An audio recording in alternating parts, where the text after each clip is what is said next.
میرے بھائی کو میرے محبوب نے فرمایا صحابہ اکرام کو، صحابہ عقل مند سمجھدار بندہ دنیا میں کون ہے؟ عقل مند اور سمجھدار بندہ دنیا میں بولو میرے بھائی، عقل مند اور سمجھدار بندہ دنیا میں ہم یہاں سے شروع ہو جائیں یا گھوم کے آئے یہاں گھوم کے آئے تو ہر بندے کی اپنی ہی بات، اپنا ہی انداز ہوگا کہ عقل مند کون ہے، سمجھدار کون ہے۔ میرے محبوب سے سنیے گا، میرے محبوب نے فرمایا عقل مند سمجھدار وہ ہے جو موت کو یاد بھی رکھتا ہے اور موت کی تیاری نہیں کرتا ہے، جو موت کو یاد بھی رکھتا ہے، موت کی تیاری نہیں کرتا ہے۔ ہم کہیں گے مولوی صاحب پھر بھی اسی سارے عقل مند سے سمجھدار ہیں، سانو سارے تو موت یاد ہے۔ میں نے کہا موت یاد جو مجھے اور آپ کو ہے اسے موت یاد کرنا، یہ کیسی موت ہے کہ مؤذن چیختا رہتا ہے اللہ اکبر اللہ اکبر، آ جاؤ اللہ کی طرف آ جاؤ، اللہ سب سے بڑا۔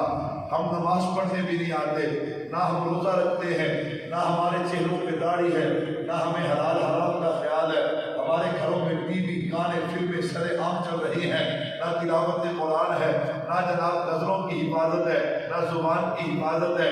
اسے موت یاد ہونا نہیں کہتے۔ سنیے گا، موت یاد ہونا کسے کہتے؟ ایک آدمی کے ذہن میں بات آئی، اس نے کہا میں یوں کرتا ہوں جو نیک لوگ ہیں، کون ہیں؟ ان کے پاس جاتا ہوں، ان سے جا کے کہتا ہوں کہ اگر تمہیں پتہ چل جائے کہ کل اس وقت تمہاری موت ہے تو تم کیا کرو گے، کیا تبدیلی لاؤ گے اپنے اندر؟ وہ جو تبدیلی کی بات کریں گے میں اسے لکھ لوں گا، اسے کیا کر لوں گا، پھر میں اس پہ عمل کرنا شروع کر دوں گا۔ کسی کے پاس گیا، اس نے کہا یہ کروں گا، کسی نے کہا یہ کروں گا، کسی نے کہا یہ کروں گا۔ چلتے چلتے حضرت عبد الرحمن بن ابی نعیم رحمۃ اللہ علیہ کے پاس پہنچا۔ حضرت اگر آپ کو پتہ چلے کل اس وقت آپ کی موت ہے، آپ ان 24 گھنٹوں میں کیا کریں گے؟ فرمایا کچھ نہیں کروں گا، وہی کروں گا جو پہلے کرتا تھا۔ کہو سبحان اللہ۔ اس نے کہا حضرت کچھ نہیں کریں گے؟ فرمایا بھائی میں تو زندگی کا ہر دن آخری دن سمجھ کے گزارتا ہوں، مجھے تبدیلی کی کیا ضرورت ہے؟ میں نے کہا یہ ہے جن کو موت یاد ہے، جن کو موت یاد ہے۔ میرے محبوب نے کیا پیاری بات فرمائی، فرمایا تمہارے اندر عقل مند سمجھدار بندہ وہ ہے جو موت کو یاد بھی رکھتا ہے اور موت کی تیاری۔ میرے بھائیوں توجہ کیجیے گا، فکر آخرت حکیم لقمان دنیا سے جانے لگے، اپنے بیٹے کو وصیت کی ہے، اگر اس وصیت کو ہم یاد کر لیں تو میرے اولاد کے لیے اتنی وصیت ہی کافی ہے۔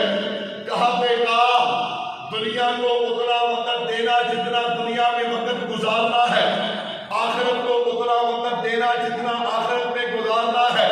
دنیا عارضی اور آخرت ہمیشہ کے لیے، ہم دنیا کو کتنا وقت دیتے ہیں اور آخرت کو کتنا وقت دیتے ہیں۔ میرے بھائیوں فکر آخرت کیا ہے؟ خلاصہ اور نچوڑ دینے لگا ہوں، فکر آخرت 8 چیزیں ہیں۔ کتنی چیزیں ہیں؟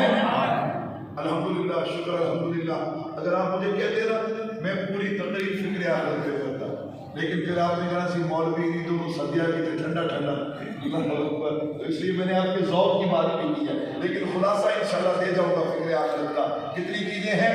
8۔ 3 کا تعلق قبر سے ہے اور 5 کا میزان کے ساتھ۔ قبر میں جائیں گے تو پہلا سوال کون سا ہوگا؟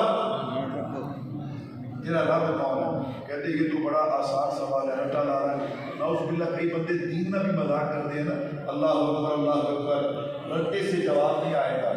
جو رب کو بھی مانے گا، رب کی بھی مانے گا، وہ من رب کا جواب دے سکے گا، ورنہ جواب نہیں۔ ساری زندگی شرک کیا ہوا، اللہ کے احکامات کو توڑا ہوا، بھول جاؤ جتنا مرضی رٹا لگاؤ۔ من نبی کا تمہارا نبی کون ہے؟ اللہ اکبر۔ اور علماء یوں بھی فرماتے کہ درمیان کے فاصلے ہٹا کے یوں اشارہ کر کے فرشتہ پوچھے گا اس ہستی کے بارے میں کیا خیال ہے؟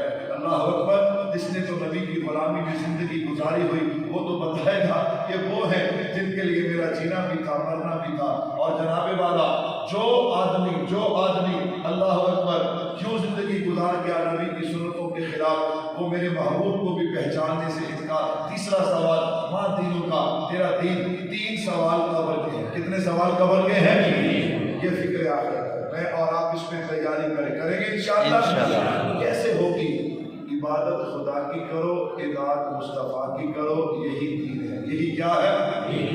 عبادت کس کی کرنی ہے؟ اللہ کی، اور اطاعت جناب محمد مصطفیٰ صلی اللہ علیہ وسلم کی۔ آگے چلیں گے، میزان پہ 5 سوال ہوں گے۔ کتنے سوال ہوں گے؟ پہلا سوال ہوگا، تجھے زندگی کیا دی تھی؟ کہاں گزاری؟ ابھی ہمارے 2 نوجوان، ایک ہمارے عزیز تھے، ایک ہمارے دوست تھے، دونوں کا انتقال ہوا۔ میں صبح فجر کے بعد گھر بیٹھا سوچ رہا تھا، میرے اللہ کی تقسیم ہے۔ ایک ہمارے جو دوست فوت ہوئے نا، وہ عالم مجلس تحفظ ختم نبوت کے مبلغ تھے، ہمارے ضلع ٹوبہ کے ایک سیٹ کے۔ اللہ اکبر، 40-45 سال عمر ہوگی، اس سے زیادہ عمر نہیں، چھوٹے چھوٹے بچے۔ 2 مہینے پہلے بیمار ہوئے، کینسر کا مرض لگا، 2-2.5 مہینے اپنے رب کے پاس پہنچ گئے۔ لیکن کیا پہلے ساری زندگی مدرسے میں پڑھے، اب 13 سال سے ختم نبوت کا کام کر رہے ہیں۔ سبحان اللہ۔ اللہ پوچھیں گے میرے بندے کیا کیا، تو وہ کیا کریں گے؟ اللہ جدو ہوش سنبھالی، جدوں تک بالغ نہیں ہوئے ادو تک حساب کتاب، بالغ ہونے کے بعد ہی حساب کتاب ہے نا، اس کے بعد ہی اللہ مدرسے میں چلے گئے، صبح بھی قرآن، دوپہر بھی قرآن، شام بھی قرآن، صبح بھی دین، دوپہر بھی دین، شام بھی دین۔ جدو اتوں فارغ ہوئے تو پھر ایک ہی کام سی، تیری نبی کے ختم نبوت کے نعرے لگانے، تاج و تخت ختم نبوت زندہ باد۔ دوسرے ہمارے عزیز ہیں، ان کی عمر بھی اتنی ہے، انہوں نے اپنی زندگی کے 20 سال سعودی عرب میں کہاں پہ گزار دی؟ بچوں کے لیے کمائی کرنا، رزق کمانا۔ ہاں حلال ہے، میں اس کو منع نہیں کرتا، لیکن فرق دیکھیے کہ رزق کی تلاش میں موت بھی وہاں پہ آئی۔ آج رات یا صبح کی ڈیڈ باڈی آئے گی، بس جنازہ پڑھیں گے، دفن کر دیں گے۔ میں نے کہا کہ اس کی موت ہے، ایک اس کی موت ہے۔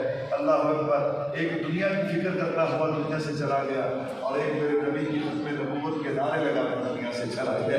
چلا ہم نے بھی جانا ہے، لیکن تھوڑی سی تقسیم ایسی کر لیں کہ پچھتاوا نہ ہو، جب جائیں تو پچھتاوا نہ ہو۔ پہلا سوال ہوگا، زندگی دی تھی کہاں گزاری؟ ایمان والو، ماں کے پیٹ سے نکلے پہلا سانس لیا، اور جب فرشتے نے آ کے روح قبض کی تو آخری سانس لیا۔ یہ درمیان کی ساری زندگی ہے، جو میں کر رہا ہوں مجھے بھی بتانا پڑے گا، جو آپ کر رہے ہیں آپ کو بھی بتانا پڑے گا۔ سوچ کے، سمجھ کے، ہوش کے ساتھ کیجیے۔ دوسرا سوال، جوانی دی تھی، کیا دی تھی؟ عقل مندو، زندگی کے اندر جوانی آتی ہے کہ نہیں آتی؟ جس طرح ہر کسی کو جوانی پیاری ہے، اسی طرح میرے رب کو بھی جوانی پیاری ہے۔ دوبارہ سوال ہوگا، جوانی دی تھی، جوانی، اللہ اکبر، نعوذ باللہ، اللہ جوانی کو مستانی ہوتی ہے، نعوذ باللہ۔ ہم نے تو سنا تھا جیڑا گناہ کر رہا ہے جوانی سے کر دو، جہالت کی باتیں ہیں میرے بھائیوں۔ بڑھاپے کے سجدے بھی قبول ہے، جو رنگ جوانی کے سجدوں میں ہے وہ بڑھاپے کے سجدے اس کا مقابلہ نہیں کر سکتے۔ تیسرا سوال ہوگا، مال کمایا کہاں سے؟ چوتھا سوال ہوگا، مال خرچ کہاں پہ کیا؟ تیسرا سوال ہوگا مال، چوتھا سوال ہوگا خرچ کہاں پہ کیا؟